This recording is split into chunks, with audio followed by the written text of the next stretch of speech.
एक स्टोरी डाली गई कि नबी करीम सल्लल्लाहु अलैहि वसल्लम के ऊपर एक बुढ़िया कूड़ा फेंकती थी और सरकार के ऊपर एक दिन उसने नहीं फेंका तो आप उसके घर चले गए, तीमारदारी की, झाड़ू दिया, सफाई की। हम लोग भी बचपन में पढ़ते थे, आप लोगों ने शायद पढ़ी हो।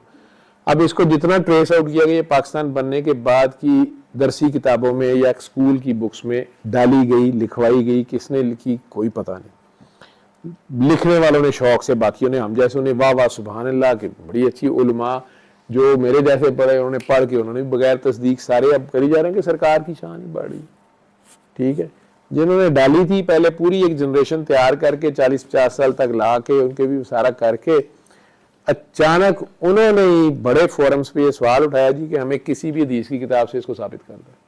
ये मुसलमान एवं अपनी तरफ से बढ़ाई जा रहे हैं। अब वो पूरे 40-50 साल से जो वाकया उलमा भी मस्जिदों के मिंबरों से, गांव में, शहरों में, स्कूलों की किताबों में बड़े वो बच्चे पढ़ के बड़े हो गए, आगे अपने बच्चों को पढ़ा रहे हैं।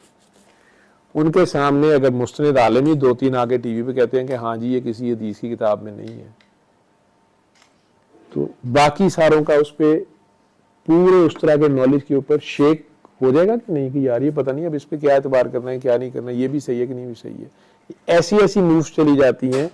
इसलिए मेन चीज come back to the basic point that is Quran. Message ये है, बाकी सरकार दो आलम की शान ना कोई बढ़ा सकता है, हम में से कोई ना घटा सकता है। कोशिशें करते रहे, उनका और अल्लाह का मामला है। अल्लाह ने डायरेक्ट इस चीज की जिम्मेदारी दी हुई है कि ये जो आपका या मेरी आयतों का मजाक उड़ाएंगे इनकी जिम्मेदारी मेरी है, तुम देखना इनका मजाक मैं कैसा बनवाता हूं। लेकिन हमारा मसला ये है कि हम उस कुरान को ही नहीं सुन रहे, ना उस कुरान की सुन रहे हैं, ना उस पर अमल कर रहे हैं। मेन मैसेज ये है, उसी में शिफा है। उसकी एक आयत, एक सूरत जो मैं कह रहा हूं कि आप सुन लें आंखें बंद करके 7 दिन, और असल में अपने दिल साफ कर लें। आप अपनी अपनी जगह पे ही इकट्ठे हो जाएं, आप एक घर में इकट्ठे हो जाएं, चले अल्लाह की राह में कुर्बानी दे दें जी, आप माफ कर दें किसी को, अल्लाह की खातिर किसी को माफ करें, तो ये वो सदका है जिसका अजर फरिश्ते नहीं जानते।